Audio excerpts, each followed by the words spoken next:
Ensemble, ils ont co-présidé le lancement du projet du complexe hospitalier de Katram et référence.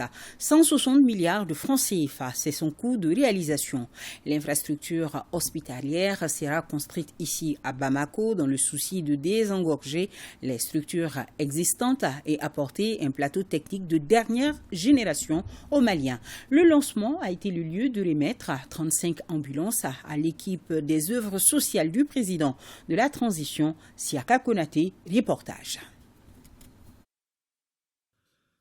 Tête à tête à Koulouba entre les présidents de la transition de la Guinée et du Mali, les colonels Mamadi Doumbouya et Assimi Goïta ont passé en revue la coopération bilatérale qui s'est renforcée à la faveur de l'embargo de la CEDEAO et de l'UEMOA avec le transit des marchandises maliennes par le port de Conakry, la participation des membres du gouvernement au Conseil des ministres de la Guinée.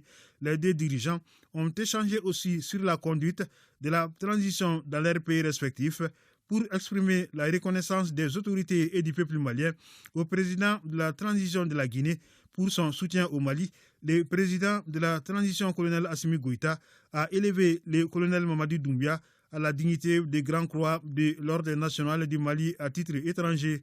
Il a également offert à son hôte de marque un sabre pour saluer sa bravoure. Après leur tête-à-tête, les deux chefs d'État ont co-présidé le lancement du complexe hospitalier de 4e référence qui sera construit sur 40 hectares à Bamako, financé par le budget national. Cet hôpital, qui sera inauguré en novembre 2025, devra assurer la prise en charge des maladies du cœur, des reins, du cancer et réduire de 95% les évacuations sanitaires qui coûtent cher à l'État.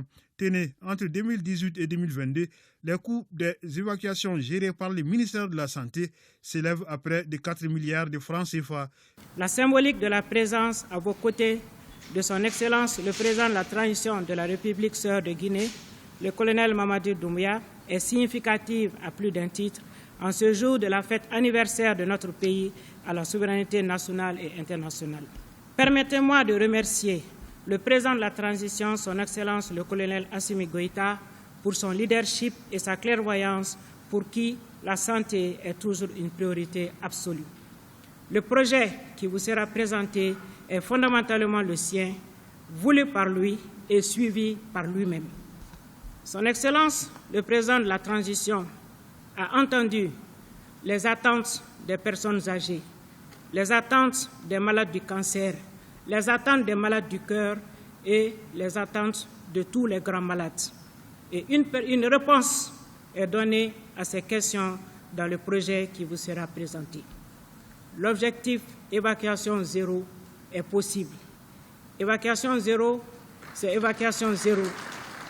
Et aujourd'hui, à partir du lancement de ce projet, les Maliens n'auront plus à choisir entre la mort et l'évacuation vers l'étranger.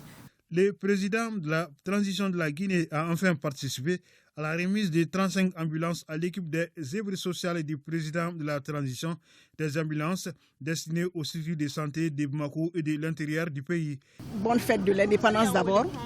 Et aujourd'hui, nous sommes heureux de recevoir ces 35 ambulances dans le cadre des œuvres sociales du président de la transition. Ambulances qui seront données aux structures sanitaires du ministère de la Santé et du Développement social. Et les ambulances seront données par l'équipe des œuvres sociales du président de la transition jusque là où ça a été décidé. Le président de la transition a en cœur tous les Maliens. Et c'est pour alléger encore une fois de plus la souffrance des Maliens qui se trouvent aux confins du Mali. On a vu dans certaines régions, il est très difficile de se déplacer pour se soigner.